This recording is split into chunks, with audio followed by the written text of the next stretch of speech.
In this video, we will discuss the problem of being good according to the thoughts of Niccolò Machiavelli, and why the bad always have an advantage over the good. But who is Machiavelli? Well, if you don't know him, Machiavelli is considered the father of modern political science. I really recommend that you read his book, The Prince. I believe you will find many lessons in it. Anyway, the main topic is about the problem of being too good. In the end, we know very well that if we bow our heads, someone will step on them. So I will talk about that, and how you should be careful. Let's begin. Machiavelli said that it was better to be feared than loved. This wasn't because it was great to be evil, but because people are very fickle, inconsistent, and change their minds very easily. They might love you one day, but the next day they completely forget what you did for them, and simply decide to harm you. Unfortunately, things work that way, and it's complicated when that happens. In the end, you're left wondering how someone who treated you so well and was your friend can turn into a stranger overnight. But the world works in that way, and as difficult as it may be to understand, it is also very logical. Most people want to feel superior to others. They don't want you to be more advanced than them, or to achieve things before they do. This happens because most people are filled with selfishness, corrupted by this decadent feeling. But the irony is that many people say that selfishness is inhumane. Yet, I think it is one of the feelings that best represents being human. Anyway, Machiavelli works with this logic through power. Those who support you when you come to power and admire you, according to him, can very well bring you down, since deep down they want the power you conquered. And that's why Machiavelli says it's better to be feared than loved. If you are feared, people will hesitate before trying to harm you, but love does not prevent them from hurting you.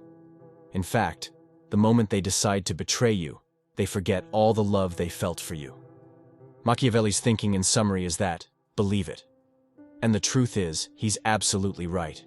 Anyone with a bit more life experience goes through that kind of experience. Someone who claimed to love you so much ends up treating you like a stranger later on. And if it hasn't happened to you yet, I would say it's better to be prepared because it would be very lucky if it doesn't happen to you.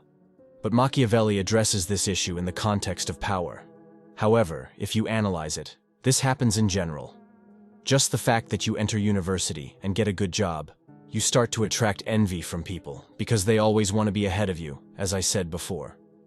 But 90% of the people you meet in your life will be corrupted by selfishness.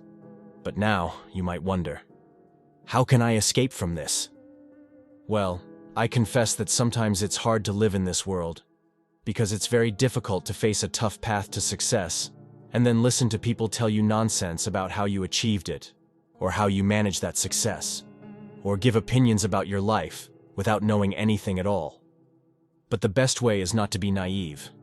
When I say this, it's simply so that you help those who you know deserve it, and those who don't, just ignore them, and most importantly, impose respect.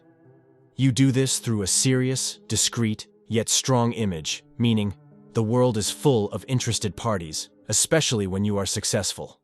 When you find someone like that, always maintain a rigid discourse, without giving room for sentimentality, because that way you make those who envy you think twice before trying to attack you. In the end, they will be seeing your rigidity, your seriousness, and they won't know what they might encounter behind it. Then, when you use that armor, you have control. You decide whom you will help and whom you will get close to, and those who you will simply ignore and make stay away from you. Because if you are going to be sentimental or naive, anyone can approach you, and then you will be subject to a situation I described at the beginning of the video. Therefore, create that seriousness, create that rigidity, because there's no way around it. We have to adapt to this world, which, unfortunately, is not a paradise filled with butterflies and wonders. The world has its beauties, but it can also be very cruel. If you liked the video, subscribe to the channel, leave your like and your comment. See you in the next video.